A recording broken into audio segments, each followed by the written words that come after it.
I'm Glenn Williams, BFR investigator from Mississippi. Last weekend we were down in this area. Got something happened to us, don't know what happened to us.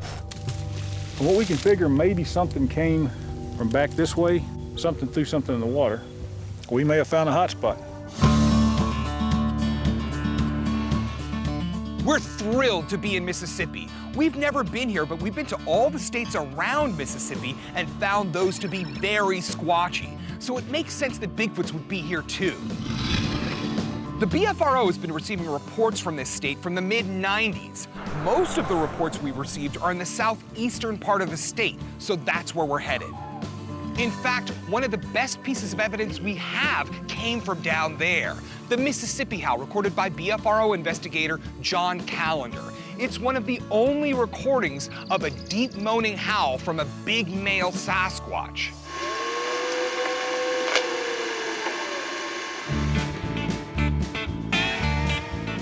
Okay, today we're doing the town hall meeting at a place in Jackson called the Ice House. I'm glad we got Glenn out because it's hard to get witnesses around here to show up or talk. I mean, you need someone local that they feel comfortable with, and Glenn's a great resource for that. Yeah, hopefully we're gonna get a number of witnesses that have seen Sasquatches that even Glenn doesn't even know about. All right, Mississippi. Oh, mess. Hey, guys. Well, this is our first time to Mississippi. Let's find people who have seen a Sasquatch. So hands up nice and high in the air. Wow.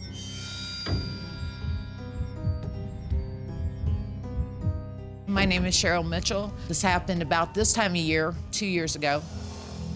Very early morning. And all of a sudden, my horses just start making a horrible racket and take off. Something come out from behind the barn, walked approximately 4 or 5 big steps. This thing was big. And it just stepped up and over this fence. My daughter had called me. She was having a lot of nervous feeling of being watched, so I went down to investigate it. And as I was going into the field, I heard a loud whoop. I followed a little trail into a clump of trees. Inside the clump of trees, I believe I counted 26 broken off deer legs. My name is Missy Holzer. You're the woman that got a hold of John Callender, right?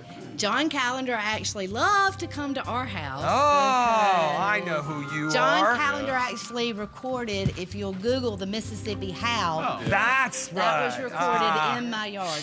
And actually, the strange thing is, we only hear it this time of year. So I'm really glad you are down here. When was the most recent report of a vocal that you know of? Probably last weekend. I knew John Callender's Mississippi Howl was recorded down here, but I'd never met Missy, on whose property it was recorded. Well, we're gonna check out that property and talk to her some more. And with over 40 people here tonight, there's no shortage of sightings to choose from. I turned around, I'm like, what's causing this commotion? It scared me half to death, and I just turned around and walked back into the woods. And as we went down the road, we actually come across a fully skinned deer carcass. All the legs were gone, it was just the body that was left.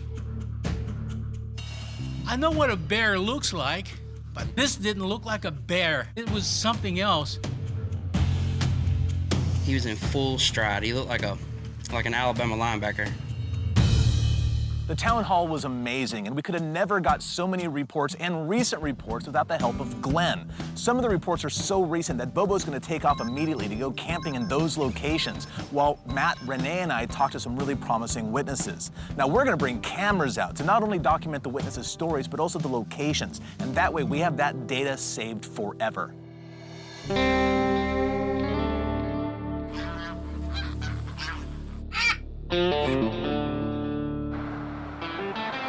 Last night at the town hall, we had a lot of good reports, but I'm really looking forward to going to Cheryl's location. She saw this figure stepping out in front of a barn and stepping across a fence. You know, those are two items we can use for scale. Try to rule anything out. I think even more important than that, though, is the fact that she saw this thing 2 years ago at this very time of year. Maybe there's something going on her property that might clue us into what we need to look for right now so we can encounter a Sasquatch. Beautiful property. Thank you so very much. We love it. We've got the barn here, and it was this right-hand corner. Okay, so tell us everything that happened that morning. Okay, I was up there on the porch. I was talking to my friend on the phone, and all of a sudden, I hear the horses. So I looked up real quick, and I saw something come from behind the barn. Whatever it was big. And it stepped over the fence and was gone. What could you observe? Just describe every detail that you recall. It was tall. It was very dark. I could tell it was upright, and I could tell it did not leap. Was there anything unusual about that time of year when you saw this?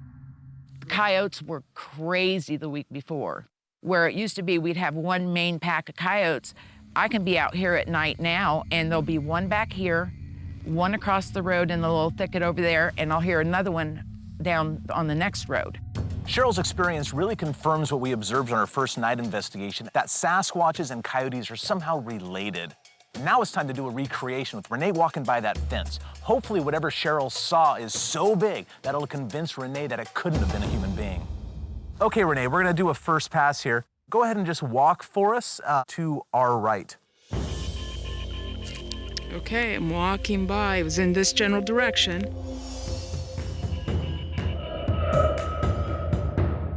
What were the differences in gait that you saw versus what Ranae did? Not near as many steps, and it was more like she was just kind of relaxingly to me. This thing was lumbering. You could tell it was heavy. Hey, Ranae, what are the chances of you hopping over that fence without breaking stride? Is there any chance at all?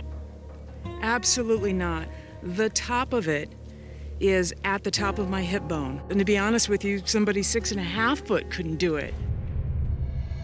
Now she's saying that's utterly impossible for her, but yet Sasquatches have been documented, like photographs of footprints on both sides of the fence without breaking stride. And just like seeing her walk that, I mean, literally, it brought back, you can see the goosebumps because it was so similar.